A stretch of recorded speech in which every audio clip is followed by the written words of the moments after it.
Assalamualaikum warahmatullahi wabarakatuh.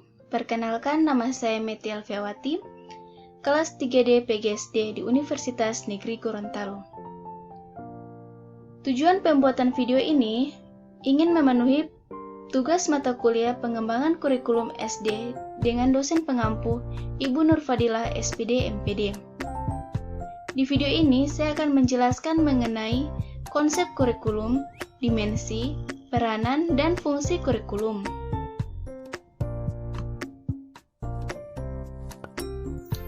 Konsep kurikulum. Secara etimologis, kurikulum berasal dari bahasa Yunani, yaitu charir yang artinya pelari, dan culare yang berarti tempat berpacu.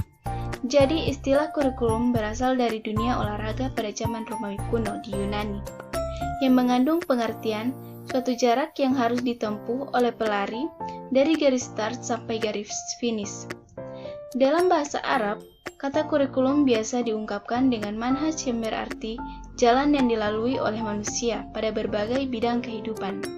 Sedangkan kurikulum pendidikan manhaj al-dirasah dalam kamus tarbiyah adalah seperangkat perencanaan dan media yang dijadikan acuan oleh lembaga pendidikan dalam mewujudkan tujuan-tujuan pendidikan.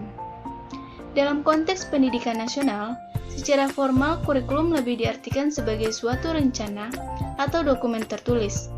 Hal ini bisa dilihat dari pengertian kurikulum sebagaimana tercantum dalam Undang-Undang Sistem Pendidikan Nasional Nomor 20 Tahun 2003, yang berbunyi bahwa kurikulum adalah seperangkat rencana dan pengaturan mengenai tujuan, isi, dan bahan pelajaran serta cara yang digunakan sebagai pedoman penyelenggaraan pembelajaran untuk mencapai tujuan pendidikan tertentu.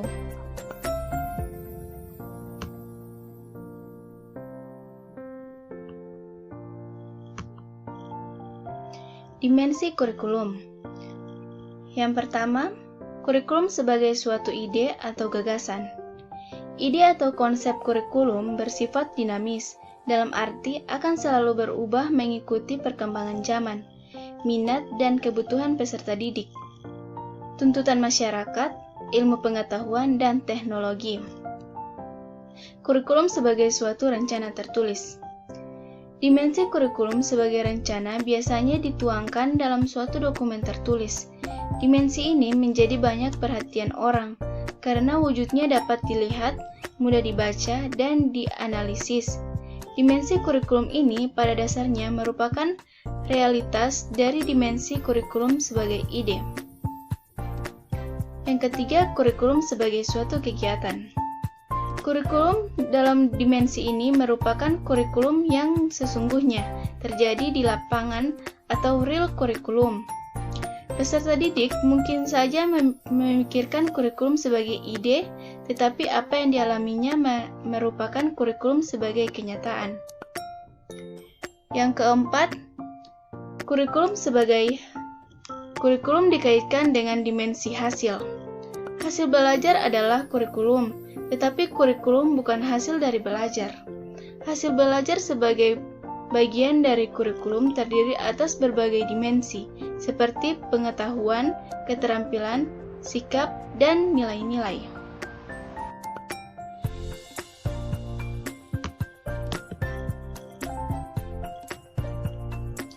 Peranan kurikulum.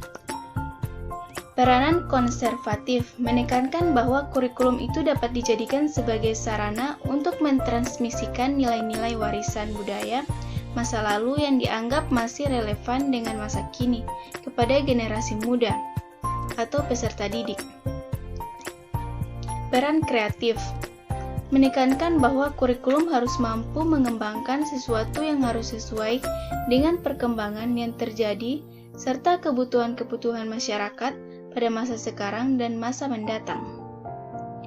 Peran kritis dan evaluatif. Peran kritis dan evaluatif ini dilatar belakangi oleh adanya budaya yang hidup dalam masyarakat, sehingga pewarisan nilai-nilai dan budaya masa lalu kepada siswa perlu disesuaikan dengan kondisi yang terjadi pada masa sekarang. Menekankan kurikulum harus turut aktif berpartisipasi dalam kontrol atau filter sosial.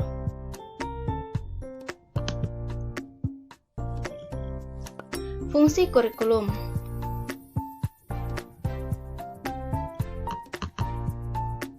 Bagi guru, kurikulum berfungsi sebagai pedoman dalam melaksanakan proses pembelajaran. Bagi kepala sekolah dan pengawas, kurikulum berfungsi sebagai pedoman dalam melaksanakan supervise atau pengawasan. Bagi orang tua, kurikulum berfungsi sebagai pedoman dalam membimbing anaknya belajar di rumah. Bagi masyarakat, kurikulum berfungsi sebagai pedoman untuk memberi bantuan bagi penyelenggaraan proses pendidikan di sekolah. Bagi siswa itu sendiri, kurikulum berfungsi sebagai pedoman belajar. Fungsi kurikulum bagi siswa sebagai subjek didik. Fungsi kurikulum sebagai penyesuaian. Kurikulum harus mampu mengarahkan siswa agar mampu menyesuaikan dirinya dengan lingkungan baik, lingkungan fisik, maupun lingkungan sosial. Fungsi kurikulum sebagai integrasi. Kurikulum bermakna sebagai alat pendidikan harus mampu menghasilkan pribadi-pribadi yang utuh untuk dapat hidup dan berintegrasi dengan masyarakat. Fungsi kurikulum sebagai diferensiasi. Kurikulum bermakna sebagai alat pendidikan harus mampu memberikan pelayanan terhadap perbedaan individu siswa. Fungsi kurikulum sebagai persiapan. Kurikulum bermakna sebagai alat pendidikan harus mampu mempersiapkan siswa untuk melanjutkan studi ke jenjang pendidikan selanjutnya. Fungsi kurikulum sebagai pemilihan. Kurikulum bermakna sebagai alat pendidikan harus mampu memberi kesempatan kepada siswa untuk memilih program belajar yang sesuai dengan kemampuan dan minatnya. Dan yang terakhir, fungsi kurikulum sebagai diagnostik. Kurikulum bermakna sebagai alat pendidikan harus mampu membantu dan mengarahkan siswa untuk dapat memahami dan menerima kekuatan atau potensi dan kelemahan yang dimilikinya.